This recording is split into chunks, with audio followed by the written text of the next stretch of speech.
ಶಾಸಕ ಎಚ್.ಡಿ. ರೇವಣ್ಣ ಅವರು ಕುರಿತಂತೆ ಏನು ಸುದ್ದಿ ಇದು ನೋಡ್ತಾ ಹೋಗೋಣ. ಶಾಸಕ ಎಚ್.ಡಿ. ರೇವಣ್ಣಗೆ ಬಿಗ್ ರಿಲೀಫ್ ಸಿಕ್ಕಿದೆ. ಲೈಂಗಿಕ ದೌರ್ಜನ್ಯ ಕೇಸ್ನಿಂದ ಕೈಬಿಟ್ಟಿದೆ ಕೋರ್ಟ್.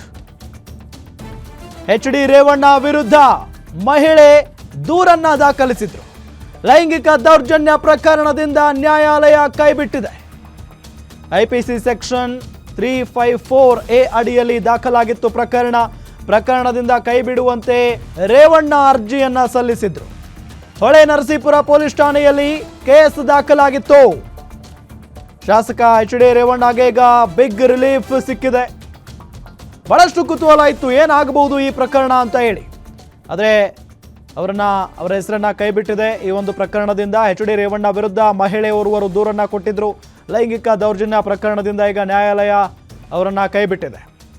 ಐಪಿಸಿ ಸೆಕ್ಷನ್ 354A ಅಡಿಯಲ್ಲಿ ಪ್ರಕರಣ ದಾಖಲಾಗಿತ್ತು. ಪ್ರಕರಣದಿಂದ ಕೈಬಿಡುವಂತೆ ಅರ್ಜಿಯನ್ನ ಸಲ್ಲಿಸಿದ್ರು ರೇವಣ್ಣ. ಈಗ ಯಶಸ್ವಿ ಆಗಿದ್ದಾರೆ. ಅವರಿಗೆ ಒಂದು ಸಿಹಿ ಸುದ್ದಿ ಇದು ನಿಜಕ್ಕೂ ಕೂಡ. ಹೊಳೆ ನರಸೀಪುರ ಪೊಲೀಸ್ ಠಾಣೆಯಲ್ಲಿ ಕೇಸ್ ದಾಖಲಾಗಿತ್ತು.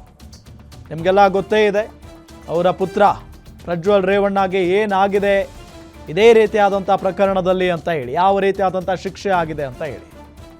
ಸೊ ಆ ಸಂದರ್ಭದಲ್ಲಿನೇ ಎಚ್.ಡಿ. ರೇವಣ್ಣ ಅವರನ್ನು ಕೂಡ ಅರೆಸ್ಟ್ ಮಾಡಲಾಗಿತ್ತು ಈ ಲೈಂಗಿಕ ದೌರ್ಜನ್ಯ ಪ್ರಕರಣಕ್ಕೆ ಸಂಬಂಧಪಟ್ಟಂತೆ. ಸೊ ಅವರನ್ನು ವಿಚಾರಣೆಗೊಳಪಡಿಸಿ ಅದಾದ ನಂತರ ಅವರು ಕೂಡ ಹೊರಗಡೆ ಬಂದಿದ್ದರು. ಇದೆಲ್ಲ ಆದ ನಂತರ ಈ ಒಂದು ಕೋರ್ಟ್ ತೀರ್ಪಿನ ಮೇಲೆ ಭಾಳಷ್ಟು ಕುತೂಹಲ ಇತ್ತು. ಸೊ ಈಗ ನೋಡಿದರೆ ಅವರಿಗೆ ಬಿಗ್ ರಿಲೀಫ್ ಸಿಕ್ಕಿದೆ. ಲೈಂಗಿಕ ದೌರ್ಜನ್ಯ ಕೇಸ್ನಿಂದ ಅವರನ್ನು ಕೈಬಿಟ್ಟಿರೋದು ಕೋರ್ಟ್. ಎಚ್.ಡಿ. ರೇವಣ್ಣ ವಿರುದ್ಧ ದೂರು ದಾಖಲಿಸಿದ್ರು ಮಹಿಳೆ.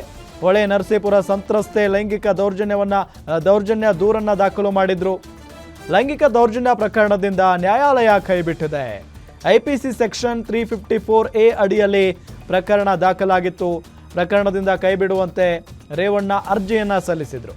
ಹೊಳೆ ನರಸೀಪುರ ಪೊಲೀಸ್ ಠಾಣೆಯಲ್ಲಿ ಕೇಸ್ ದಾಖಲಾಗಿತ್ತು. ವಿಚಾರಣೆ ಪ್ರಾರಂಭಿಸಲು ವಿಳಂಬ ಆದ ಹಿನ್ನೆಲೆ ಆರೋಪ ಮುಕ್ತರಾಗಿದ್ದಾರೆ ಎಚ್.ಡಿ. ರೇವಣ್ಣ ಅನ್ನೋದು ಗೊತ್ತಾಗ್ತಾ ಇದೆ. ನೋಡಿ, ವಿಚಾರಣೆ ಪ್ರಾರಂಭಿಸಲು ವಿಳಂಬ ಆದ ಹಿನ್ನೆಲೆ ಆರೋಪ ಮುಕ್ತ ಅಂತ ಹೇಳಲಾಗಿದೆ.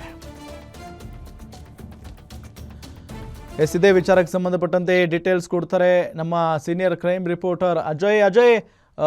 ಈ ಒಂದು ಪ್ರಕರಣಕ್ಕೆ ಸಂಬಂಧಪಟ್ಟಂತೆ ಬಹಳ ಕುತೂಹಲ ಇತ್ತು, ಏನಾಗಬಹುದು, ಏನು ಬರಬಹುದು ತೀರ್ಪು ಅಂತ ಹೇಳಿ. ಬಟ್ ಈಗ ಬಿಗ್ ರಿಲೀಫ್ ಸಿಕ್ಕಿದೆ.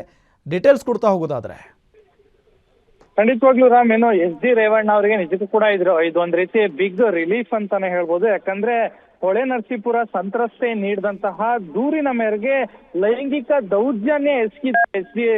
ರೇವಣ್ಣ ಅವರು ಅನ್ನೋ ಒಂದು ವಿಚಾರದ ಮೇಲೆ ಅವ್ರ ಮೇಲೂ ಕೂಡ ಒಂದ್ ರೀತಿ FIR ಆಗಿ ಆ ನಂತರ ಅದು ಕೋರ್ಟ್ ಕೂಡ ತಲುಪಿತ್ತು. ಈ ಒಂದು ವಿಚಾರವಾಗಿ ಸಾಕಷ್ಟು ಏನು ವಿಚಾರಗಳು ಕೂಡ ವ್ಯಕ್ತಗಳಾಗಿತ್ತು. ಇನ್ನು ಐಪಿಸಿ ಸೆಕ್ಷನ್ 354 ಅಂದ್ರೆ ಲೈಂಗಿಕ ದೌರ್ಜನ್ಯ ವಿಚಾರವಾಗಿ ಕೂಡ ಈ ಒಂದು ಕೇಸ್ ಕೂಡ ರಿಜಿಸ್ಟರ್ ಆಗಿತ್ತು. ಆ ಒಂದು ಪ್ರಕರಣದಿಂದ ಕೈ ಬಿಡುವಂತೆ ಕೂಡ ಏನು ಅರ್ಜಿಯನ್ನು ಕೂಡ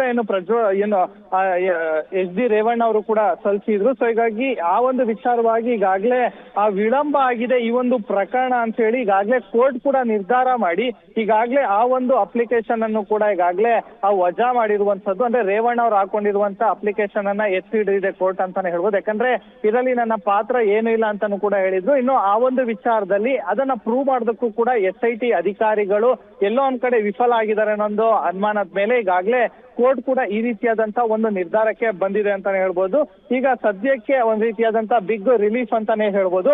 ಮುಂದಿನ ದಿನಗಳಲ್ಲಿ ಆ ಒಂದು ಏನು ಡಿಸ್ಚಾರ್ಜ್ ಅಪ್ಲಿಕೇಶನ್ ಅನ್ನ ಕ್ವಶನ್ ಮಾಡು ಕೂಡ SIT ಅಧಿಕಾರಿಗಳು ಮತ್ತೆ ಮೇಲ್ಮನವಿಯನ್ನ ಸಲ್ಲಿಸುವಂತ ಚಾನ್ಸಸ್ ಇರುತ್ತೆ. ಅದು ಇನ್ವೆಸ್ಟಿಗೇಷನ್ ಆಫೀಸರ್ಗೆ ಬಿಟ್ಟಂತಹ ವಿಚಾರ IOಗೆ. ಸೊ ಮುಂದಿನ ದಿನಗಳಲ್ಲಿ ಇದನ್ನ ಯಾವ ರೀತಿಯಾಗಿ SIT ಅಧಿಕಾರಿಗಳು ನೋಡ್ತಾರೆ ಅನ್ನೋದ್ರ ಬಗ್ಗೆ ಸಾಕಷ್ಟು ಕುತೂಹಲ ಕೂಡ ಇರುವಂತದ್ದು. ಸೊ ಮುಂದಿನ ದಿನಗಳಲ್ಲಿ ಯಾವ ರೀತಿ ಆಗುತ್ತೆ ನಾವು ಕೂಡ ಕಾದ್ ನೋಡ್ಬೇಕಾಗಿದೆ ರಾಮ್. ಥ್ಯಾಂಕ್ ಯು ಅಜಯ್ ತಮ್ಮೆಲ್ಲ ಮಾಹಿತಿಗಾಗಿ.